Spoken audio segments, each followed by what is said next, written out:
USC recruit Alijah Arenas says he caught on fire in the truck crash that almost killed him. The NBA draft isn't likely to provide much help for either the Lakers or the Clippers, and the Rams are still sorta asking about Jalen Ramsey. Good morning.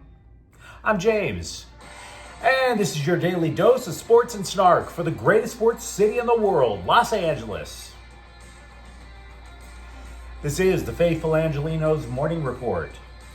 It is June 25th, 2025. Welcome back to the Sanctum Sanctorum of LA Sports. It was a lovely day in the Sanctum Sanctorum yesterday.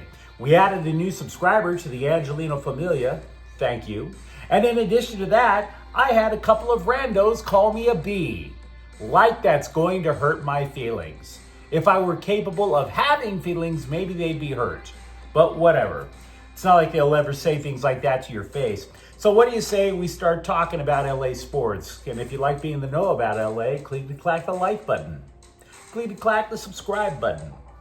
There's a notification bell. Hit that. It'll let you know when we drop new content.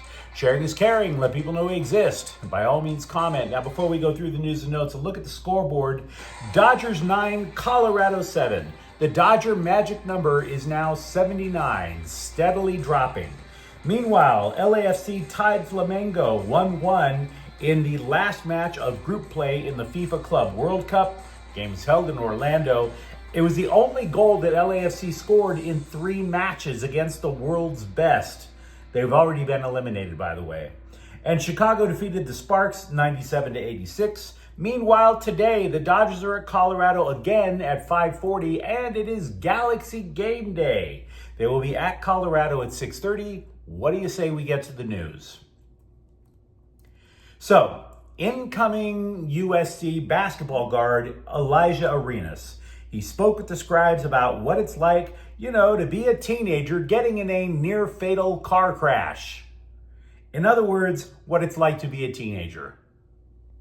You might recall the son of NBA sharpshooter Gilbert Arenas, who is a 5-star recruit and one of the top 10 players in the recruiting class of 2025. He wrapped a Tesla Cybertruck around a tree about 2 months ago. The vehicle caught fire, which might be the first time a Tesla caught fire without the help of a political activist who hates Elon Musk, but I digress.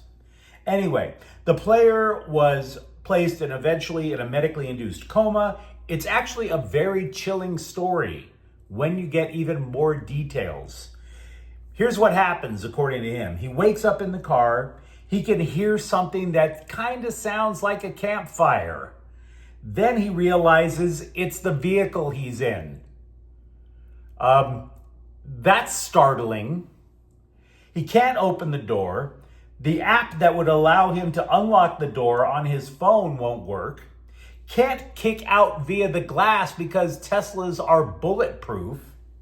He eventually has to wind up pouring bottles of water on himself to keep from catching fire from the heat. He passes out. Afterwards, when he wakes up, quote, "I realized my whole right side had caught on fire," unquote. And by the way, a side note, there were people on the social medias who were claiming that, he must have been drunk or stoned. Turns out he had finished a pre-dawn workout, putting up shots at a local gym about 10 minutes earlier. Now, maybe you conspiracy theorists want a time-stamped video footage in order to take off your tinfoil hat, but his story goes in line with my theory that he probably should have been in bed. For his part, Arenas is claiming that he believes the vehicle malfunctioned. Whatever. It'll all get figured out in the long run. Either way, he said he will be ready to practice with the Trojans soon. He'd be practicing with them now if there wasn't an academic holdup. Turns out the school wants to double check the "please excuse my son from class, he's not playing hooky, he almost died in a car crash that made national news." Sometimes the note from the dad doesn't hold water or something. Now, for his part, USC coach Eric Musselman can't wait to get Arenas on the court.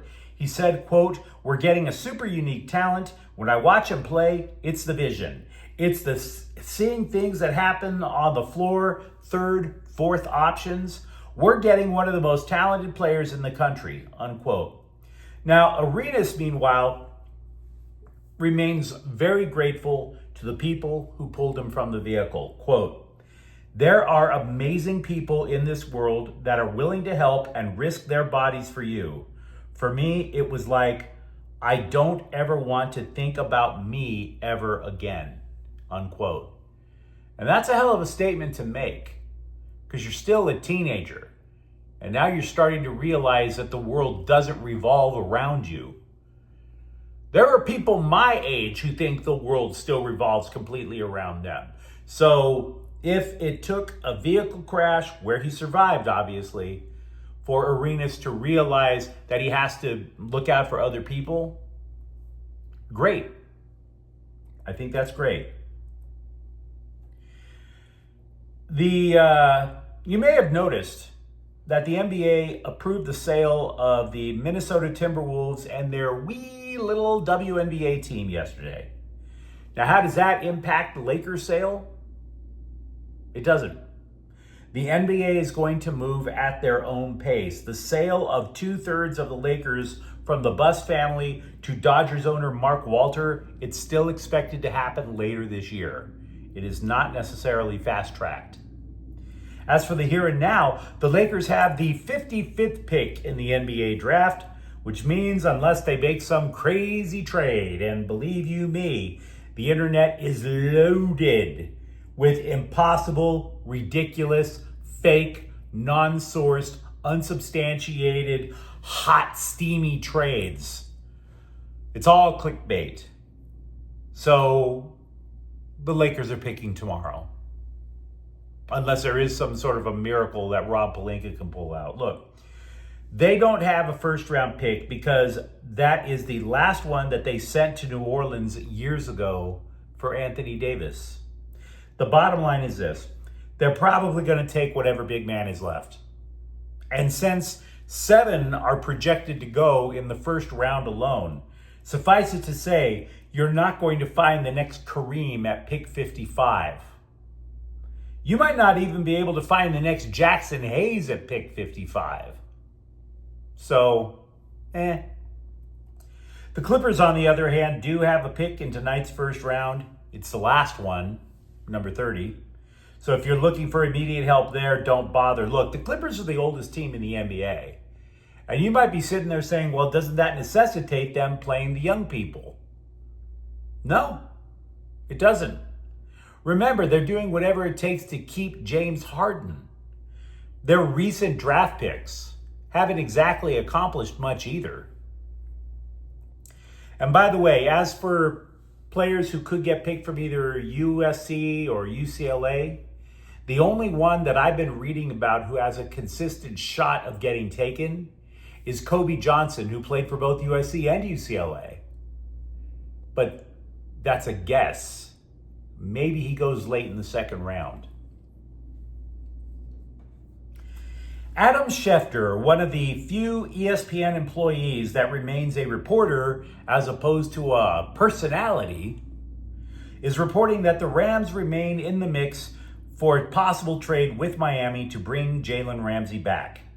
However, there is no frontrunner for the guy. Schefter said the Chargers and Pittsburgh have also reached out to Miami. Now, for those of you who haven't been locked in on the Rams offseason, the hang-up is money and the salary cap.